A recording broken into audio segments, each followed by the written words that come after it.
Welcome to जाग्राफिया। इसमें हम लोग कवर करेंगे डिनोटेशनल क्रोनोलॉजी। तो ये एपिसोड डील करता है डिनोटेशनल क्रोनोलॉजी से।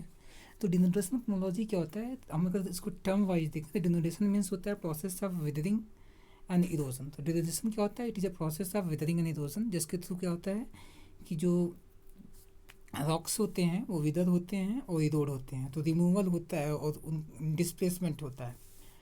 और क्रोनोलॉजी मीन्स होता है टाइम पीरियड। तो इन्हीं दोनों टर्म से मिलकर बना हुआ है डिनोटेशनल क्रोनोलॉजी। इसका मेन मकसद होता है reconstruction of denudational history of a given region. तो किसी पर्टिकुलर रीजन में हिस्टोरिकली हम means history means geological history में किसी एक पर्टिकुलर प्लेस पे जो डिनोटेशनल प्रोसेसेस ऑपरेट हुए हैं उनकी हिस्टोरियोग्राफी किया है over the zoological time temporal scale पे, कैसे वो इवॉल्व हुए हैं, कैसे वो डेवलप हुए हैं और क्या क्या लैंडफॉर्म डेवलपमेंट के लिए वो रिस्पॉन्सिबल हैं। तो इस टाइप का ये क्या है कि reconstruction of denudational history of given region को बोलते हैं डिनोटेशनल क्रोनोलॉजी। तो डिनोटेशनल क्रोनोलॉजी दो टर्म से मिलकर बना हुआ है, डिनोटेशनल प्लस क्रोनोलॉजी। डिनोटेशन मीन्स होता है process of withering and erosion और क्रोनोलॉजी मीन्स होता है टाइम। तो ये देखा गया कि history of different relief features जो होता है लैंडफॉर्म और geology in different time perspective में, उसकी स्टडी करता है ये। तो डिनोटेशन क्या होता है, डिनोटेशन एक process of wearing away of the earth surface equality. तो अर्थ के सरफेस में जो अनइवननेस है, जो अनडुलेटिंगनेस है, जो अनइवन रिलीफ फीचर्स हैं, उनको वियर अवे करने का जो प्रोसेस होता है उसे बोलते हैं डिनोटेशन। और इससे क्या होता है कि by wearing away of the earth surface inequalities क्या होता है कि जनरल लोअरिंग होता है और levelling out of the surface, ये अचीव होता है डिनोटेशन से। तो जो अर्थ सरफेस के अनइवन या इनइक्वल फीचर्स हैं उनको वियर आउट करना, और तो इन जनरल सरफेस को लोअर करना और लेवल आउट करना, ये इम्पोर्टेंट फंक्शन होता है डिनोटेशन का। तो डिनोटेशन के चार फेजेस होते हैं, विदरिंग का हो गया, इरोजन हो गया, ट्रांसपोर्टेशन हो गया और डिपोजिशन। तो ये चार फेजेस हैं विदरिंग के, या फोर प्रोसेसेस हैं विदरिंग के। तो विदरिंग क्या होता है कि पहले ये रॉक की स्टेटा में इंस्टेबिलिटी क्रिएट करता है, कोई क्रैक वैक डेवलप होने के बाद या फिर क्या कहते हैं कोई केमिकल रिएक्शन से क्रैक डेवलप होता है, फिर डिसइंटीग्रेशन और डिकम्पोजिशन होने रॉक्स हो जाता है। तो the process of disintegration and decomposition of rocks due to the instability in the rock strata is called weathering कहा जाता है उसको। इरोजन क्या होता है, erosion is a process of displacement of the weathered material by the erosive agent, जैसे water हो गया, विंड हो गया, ग्लेशियर हो गया। तो कि जो विदर्ड अवे हैं या विदर्ड मटेरियल हैं उनका डिस्प्लेसमेंट हो गया। और translocation of the weathered material from one place to another place called transportation. और डिपोजिशन क्या होता है कि कोई विदर्ड मटेरियल है किसी स्थान पर डिपोजिट होता है तो उसे डिपोजिशन बोलते हैं। तो ये चार प्रोसेस इन्वॉल्व करते हैं डिनोटेशन को। अब क्रोनोलॉजी की बात क्या है, तो ये डिनोटेशन क्रोनोलॉजी की स्टडी इन क्रोनोलॉजी मीन्स होता है स्टडी इन टाइम पर्सपेक्टिव। तो अगर हम लोग जोलॉजिकल हिस्ट्री की बात करते हैं तो बेसिकली जो मेन हम लोग स्टडी करते हैं डिनोटेशन क्रोनोलॉजी में, वो कैम्ब्रियन पीरियड से लेकर होलोसीन पीरियड तक की स्टडी करते हैं। तो स्टडी के प्रोसेस क्या होते हैं, हम लोग जियोलॉजिकल हिस्ट्री करते हैं, रॉक के स्टेटा की स्टडी करते हैं, पैलियो क्लाइमेट की स्टडी करते हैं और पैलियो बॉटनी की स्टडी करके हम लोग डिनोटेशनल क्रोनोलॉजी पे पहुंचते हैं। तो जो ये डिनोटेशनल क्रोनोलॉजी है उस कुछ कंसेप्ट पे बेस्ड है। तो कंसेप्ट क्या है, जैसे प्रिंसिपल ऑफ यूनिफॉर्मिटेरिज्म। तो ये प्रिंसिपल ऑफ यूनिफॉर्मिटिज्म एक इम्पॉर्टेंट कंसेप्ट है डिनोटेशनल क्रोनोलॉजी का। और जो प्रिंसिपल ऑफ यूनिफॉर्मिटिज्म एक बोलता है कि जो प्रोसेसेस हिस्टोरिकली ऑपरेट कर रहे थे वो आज भी ऑपरेट कर रहे हैं। और फिर cyclic nature of the earth history भी एक कंसेप्ट है इसका। तो ये मानता है कि जो साइक्लिक जो हिस्ट्री है, अर्थ की हिस्ट्री है, उसका साइक्लिक नेचर है। लैंडफॉर्म डेवलप होते हैं, डिस्ट्रॉय होते हैं, डेवलप होते हैं। तो दिस एक कांस्टेंट साइकिल चलती रहती है लैंडफॉर्म इवोल्यूशन एंड डिस्ट्रक्शन की। और पलिम्पेस्ट टोपोग्राफी मीन्स ये बोलता है कि जो पुराने लैंडफॉर्म हैं वो ओवर द टाइम इरोड होते हैं, लेकिन कुछ उसके रिलिक्ट कुछ रिमिनेंसेस रह जाते हैं जिनकी स्टडी करके हम लोग एक हिस्टोरिकल इंटरप्रिटेशन कर सकते हैं डिफरेंट ज्योमॉर्फिक प्रोसेसेस का। तो पलिम्पेस्ट टोपोग्राफी पे बेस्ड है। और फिर डेविस का model of cyclic evolution of landform पे, ये जो sequential change in the landform होता है ओवर द टाइम, उसको भी ये इन्वाइब करता है। ये जो डिनोडेशनल क्रोनोलॉजी है।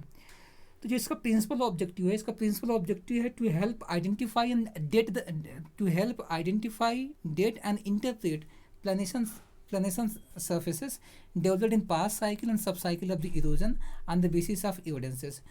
तो कुछ एविडेंसेस के बेसिस पे ये क्या करता है कि जो इरोजनल सर्फेसेस हैं या प्लानेशन सर्विसेज हैं जो डिफरेंट पास्ट के साइकिल्स में और सब साइकिल्स में प्लानेशन सर्फेसेस डेवलप हुए थे, उनको आइडेंटिफाई करना, उनकी डेटिंग करना और उनको इंटरप्रेट करना किन एविडेंस के बेसिस पे, जैसे कि ड्रेनेज डेवलपमेंट हो गया, रिवर कैप्चर हो गया,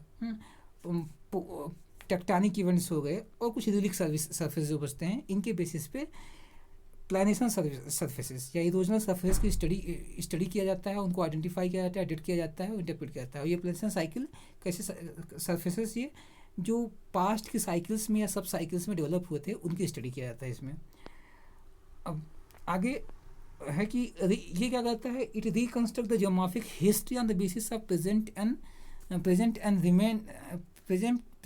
remnant landforms following the dictum of the present is key to the past. तो ये एडहर करता है to the dictum of the present is key to the past की डिक्टिम को एडहर करता है।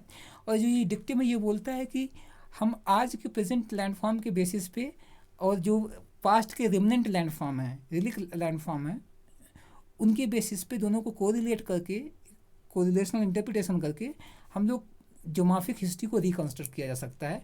और इसी के प्रोसेस को बोला जाता है डिनोडेशनल क्रोनोलॉजी। तो कौन कौन से फैक्टर्स हैं जो क्रोनोलॉजी को अफेक्ट करते हैं, डिनोडेशनल क्रोनोलॉजी को अफेक्ट करते हैं? तो चेंज इन क्लाइमेटिक रीजन, एक क्लाइमेट चेंज होता है, दूसरा क्लाइमेट आता है, तो जो ज्योमॉर्फिक प्रोसेसेस होते हैं उनके नेचर में चेंजेस आता है। और जो इरोजन सर्फेसेस डेवलप होते हैं उनमें चेंजेस आता है।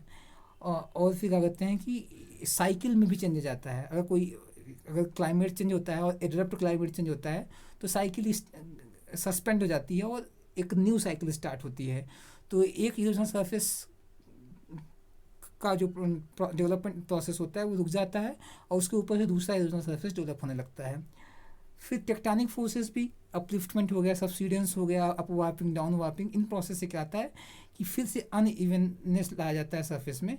और इससे क्या होता है कि जो इंटरप्शन होता है, जो साइकिल ऑफ इरोजन होता है उसमें इंटरप्शन होता है, इससे नई साइकिल स्टार्ट हो जाती है। फिर क्या कहते हैं, साइकिल की लेंथनिंग होती है या फिर शॉर्टनिंग होती है, जो हम लोग रीजनरेशन साइकिल में देखेंगे कि regeneration interruption in cycle of erosion क्या होता है, रिजुवनेशन और जनरेशन। तो इनकी स्टडी का मेथड क्या है? तो कई मेथड है, जैसे कि erosional surfaces with the different height. तो डिफरेंट हाइट के इरोजनल सर्फेस की स्टडी किया जाता है। फिर अपलिफ्टेड प्लेन और मोनार्डना की स्टडी करना, उसके बेसिस पे हम लोग डिनोडेशनल क्रोनोलॉजी राइट करते हैं। फिर वारवे डिपॉजिट लेक्स में, तो लेक्स में क्या है कि कुछ वारवे डिपॉजिट्स पाए जाते हैं कि डिफरेंट पीरियड में डिफरेंट लेयर्स लेक्स की बनी है। तो लेक्स ऐसे है, तो लेक्स का डिफरेंट जियोलॉजिकल पीरियड में डिफरेंट लेयर्स एकोमुलेट होती हैं, सेडिमेंटेशन और उनका लिथिफिकेशन होता है। तो इन्हें वारवे डिपॉजिट लेक्स में जो मिले हैं। फिर डेल्टा एंड कोस्टल सेडिमेंटोलॉजी की स्टडी करने से कि किसी पीरियड में किसी टाइम में ट्रांसग्रेशन होता है, कभी रिग्रेशन होता है सी लेवल का। और फिर कोस्टल इरोजन के थ्रू क्या कहते हैं, कोस्टल डिपोजिशन होता है।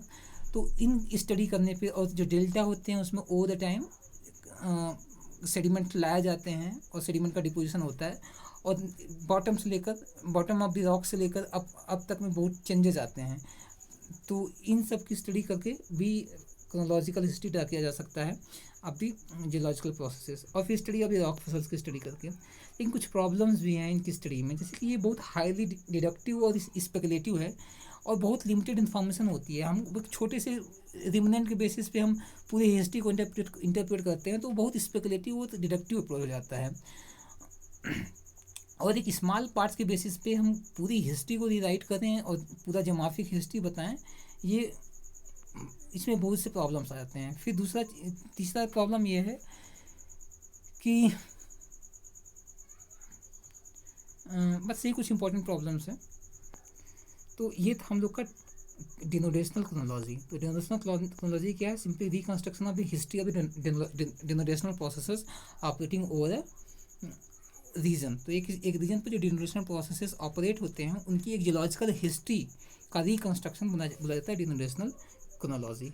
और फिर हम लोग देखिए कौन कौन से मेथड्स होते हैं। मेथड्स होते हैं इरोजनल सरफेस की स्टडी करने से, अपलिफ्टेड प्लेन और बोनार्ड की स्टडी करने से, फारवे डिपॉजिट की स्टडी करने से, डेल्टा और कोस्टल सेडिमेंटोलॉजी की स्टडी करने पर, study of the rock fossil की स्टडी करने पर, इनसे हम लोग जनरेशनल क्रोनोलॉजी को कर सकते हैं। और फिर हम देखिए कौन कौन सा कंसेप्ट इन्वॉल्व करता है। Principle of uniformitarianism, cyclic nature of the earth, palimpsest topography और division model of cyclic evolution of landform. तो ये सब थेरीज को इन्वॉल्व करता है ये। तो तो हम लोग अगले एपिसोड में देखेंगे कि केस स्टडी देखेंगे, जनरेशनल क्रोनोलॉजी की केस स्टडी देखेंगे। तो फिर उसमें आते हैं। Okay, thank you.